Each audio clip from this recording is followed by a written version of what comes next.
Hi, I'm Jen Grover, and on this week's episode of Tab Talk, I'm going to share with you some tips for traveling to South Dakota and Wyoming, two absolutely stunningly beautiful locations that you can travel to without all the crowds you might get at other parks. Stay tuned.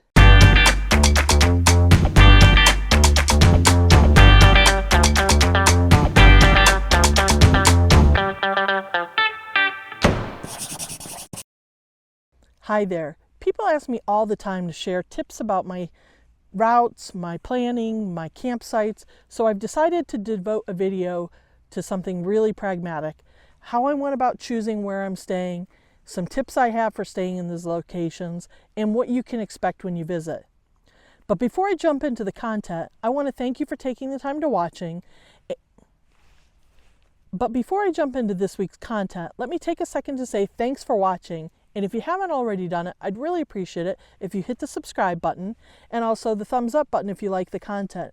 I really appreciate it. And to keep up with real-time updates from my travels, it's always best to follow me on Instagram or Facebook, and my handle for both of those is Jen Grover Photography. With the boom of working from anywhere, campgrounds are full of people who are your traditional tourists as well as those wishing to work in remote, beautiful locations. People like me, to be honest. But the national parks visitation surge has created some frustrations at times and some challenges for campers. So you might be looking for some places that are a little less crowded, a little less popular, but equally as beautiful. And this week I'm going to share with you my tips for those places. I love working remotely, and I love working remotely in beautiful locations. So for the last month, I've done just that. The first week I spent in the Cleveland area, spending time with family. I love having that time to stay connected to family. And here's another tip. Not only do I spend time with them in week-long stints like that and holidays, but I also use video chat to keep in touch. Now my family, we're an Android family, so we use Google Duo, which is now Google Meet. But we do video calls very regularly, so it's normal, and we have for years. Actually, since my nephew, who's 17, was a baby, we've done regular video chats. So it's not a novelty. We don't get wrapped up in the novelty, and we just have very normal, real conversation. So if you do a lot of traveling and are looking for ways to stay connected, that's tip number one. Tip number two, if you're working, especially if you're working remotely, is find out what's important to you. In my case, it was connectivity. So I found campgrounds where I knew I could have good cell service. Now, I use two apps for that. I use Campendium, and I also use RV Life. What I like about the RV Life app is that it actually posts data speeds. So sometimes you can have 3 bars of signal, which is fairly strong, but the speeds are too slow for video chat. Jackson, Wyoming is a great example. You get a very strong cell signal, but because so many people are trying to access the tower in Jackson, the cell signal is very slow. So you have to do your research, know what's important to you. You may not be working, so it might not be about cell phone connectivity, but it might be about access to a good grocery store, or it might be about access to a healthcare system. Whatever your needs are, find out what those things are, and then start looking for campgrounds that are in a reasonable distance to those areas.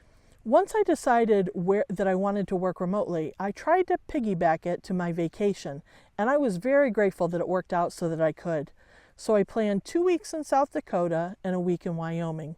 And I chose those areas because they're areas where I wanted to spend extended time, but didn't necessarily want to devote extra vacation time to. And I'm really glad I did because it worked out well.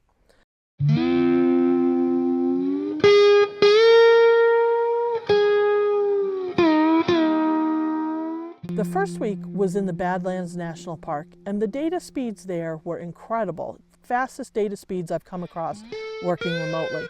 They were close to 200 megabits per second download speeds, and that was just using my Verizon MiFi hotspot. The downside of being in the Badlands National Park at Cedar Pass Campground is there is zero shade. Beautiful scenery, you're really close to the formations, and that backdrop is visible throughout the campground, but there's no shade. So when the temperatures were near 100 degrees, it was pretty hot. I'm thankful my air conditioner, the Air 8 and my 2021 Tab 320 kept up with those temperatures, but that is something to consider if you're going to the Badlands, especially in the summer. I was there in September, so you wouldn't expect that hot of weather, but we had it. The other tip I would have about that campground is that if you can go at a time of year where it's not so hot and you don't need air conditioning, the primitive sites have better views. So that outer loop, the agate loop I believe it's called, that's closer to the formations, closer to the park and further from town, the town of Interior, they're going to have the best views. But all in all, the views in the park the views in the campground in that park at Cedar Pass Campground in the Badlands are pretty good. All in all, the views at Cedar Pass Campground in the Badlands are very good, but the ones in the agate loop are going to be better. Another tip about that particular campground is there is zero privacy.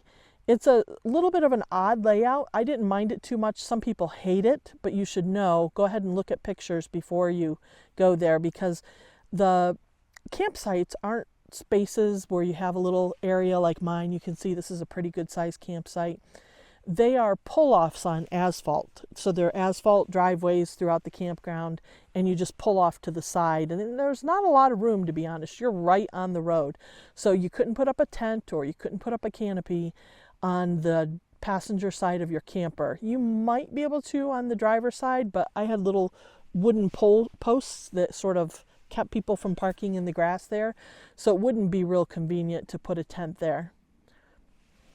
Badlands National Park is best viewed early and late, and by that I mean right around sunrise and right around sunset. The formations turn this amazing color as the sun gets close to the horizon and more concentrated. It just lights up beautifully. Other than that, the formations look pretty just white throughout the day, to be honest with you. And they're still interesting, but they really become magical during the magic hour. Another tip I have is if you can't find a site at Cedar Pass, keep looking. I originally booked a site for one night, and then as people canceled, I kept adding nights. Eventually, I was able to add one site for the whole week instead of 3 or 4 sites for 1 or 2 nights each. So people do cancel a lot at this campground. Keep your eye on it, especially as the time gets closer, and you may be able to improve your site. And you can do that through the website that they have. Also, if you're going to make multiple cancellations, I recommend calling so that you don't get charged more than one cancellation fee. If you call and are switching from 3 or 4 nights in different sites to one site, if you did it online, you'd run into a situation where you'd be paying multiple cancellation fees, but if you call, you're only going to be paid that one. Now, you might be wondering, do I really need to go to Wall Drug? Or you might be wondering, what is Wall Drug? Wall Drug is this massive tourist attraction in Wall, South Dakota. And it started as just a pharmacy that offered cold water to tourists traveling through, and then they kept building on and building on. They have a restaurant, you can get ice cream. They have several different specialty shops all within the grounds. I do recommend Wall Drug. It's really an interesting piece of history, Americana. I loved the historical photographs that they have throughout the facility. There's free parking and RV parking at that. Dogs are allowed in, but not in any of the dining areas. So keep that in mind. I would say on a pet-friendly scale, you're probably better off not bringing your pet, but it's a great stop. I highly recommend Wall Drug.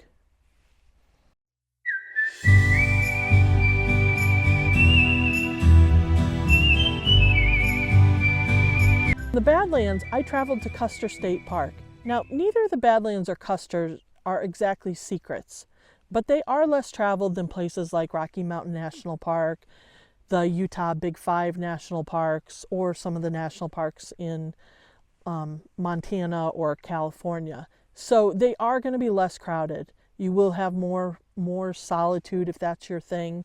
But I also love Custer as a state park. I feel like they have really done a nice job in appealing to multiple audiences with the way they've developed the facilities there.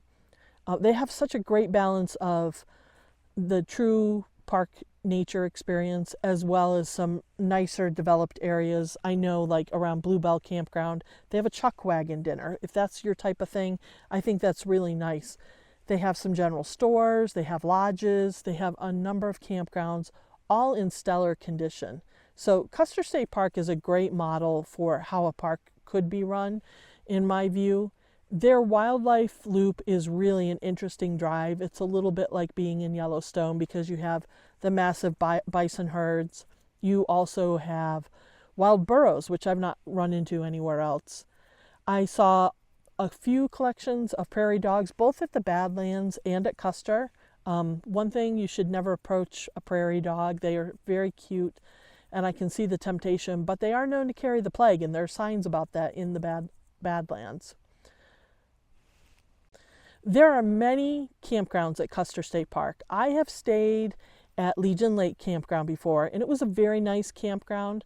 My friends Joyce and Steve, who I got to meet up with and catch dinner with, stayed at Sylvan Lake Campground, and it's a very nice small campground with electric hookups.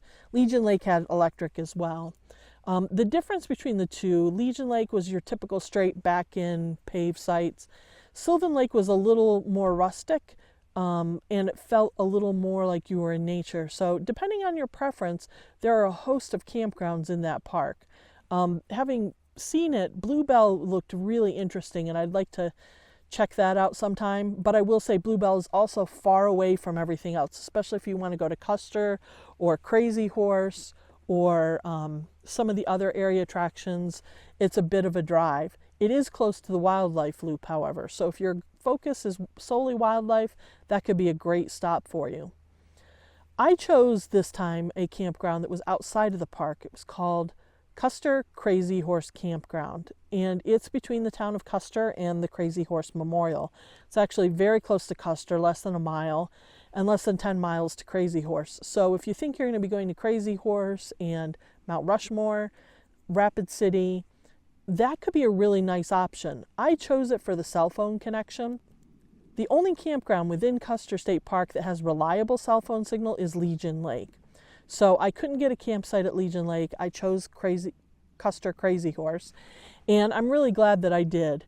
It was a fairly quiet park, and my site was in the woods on the side of a hill. Talking to the park staff there, the campground staff, they've done a ton of work to promote fire mitigation, which if you're camping in the West, that's a real bonus. The campground is completely clean. They hand rake out the entire campground at the beginning of every season, which nobody does. If you go to a campground in the West, it's just, you don't see that. And there isn't low-lying brush that will fuel a fire, so if a fire did come, it wouldn't spread rapidly unless it got into the root system, which can happen. So that was a perk. The other thing I liked about them was their price was very reasonable. I think I paid around $55 a night, which for a commercial campground in that area is a very good price. And their bathrooms were completely clean. Their laundry facility is very clean, and I found the staff very friendly to work with.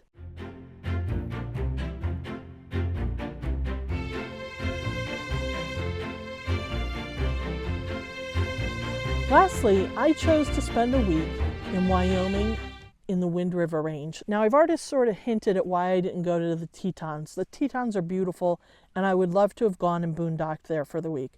Instead, I spent a week of dry camping at the Bridge Campground, which is north of Pinedale, Wyoming. It's very close to the Wind River Mountains and also some other ranges like the Absaroka Ranges and the Grovant Wilderness. This little campground, the Bridge Campground, is a BLM campground, only $10 a night, and it has water available for every site. They also have trash cans spread throughout the campground. Super easy to take care of your trash, and they come and collect it. The downside is there is no electric, if that's important to you, but my solar kept up with no problems whatsoever. Between my rooftop and my portable panel, I was able to position the trailer to the view I wanted, not worrying about maximizing solar, and recharge almost every day. The one day it didn't recharge, we had basically no sun. So I had to I didn't even have to economize, quite honestly. I thought I might, but I had so much battery capacity with my lithium setup that I was good to go. This campground is first come, first serve, so you can't make reservations. But if you're coming in the off season, there's a good chance you'll be able to get it. And it's the type of campground that people come and spend one night on their way to and from Yellowstone or Jackson, and they're on their way. So if you get there by mid-afternoon, there's a good chance you'll be able to get a site. This is the second time I've stayed there, and the camp hosts are wonderful. The vault toilets are in excellent shape, and I can't say enough good things about this facility. I will say you are out there in the open, no shade, no protection from weather, and I did experience a lot of lightning and some hail while I was there. Thankfully, it was small hail, and I didn't have any damage. Now, one thing I should mention about all three of those locations, in Custer, I had access to a decent grocery store and some dining options. At the Badlands and at Warren Bridge, not so much. 30 minutes into Pinedale, I had gas and a good grocery store. I didn't try any of the dining options, just truthfully, none of them appealed to me. In interior South Dakota, there's one gas station, really high prices, so not a great town if you're there for the facilities that the town provides, but if you're there for the park, or the nature, both of those campgrounds are excellent options.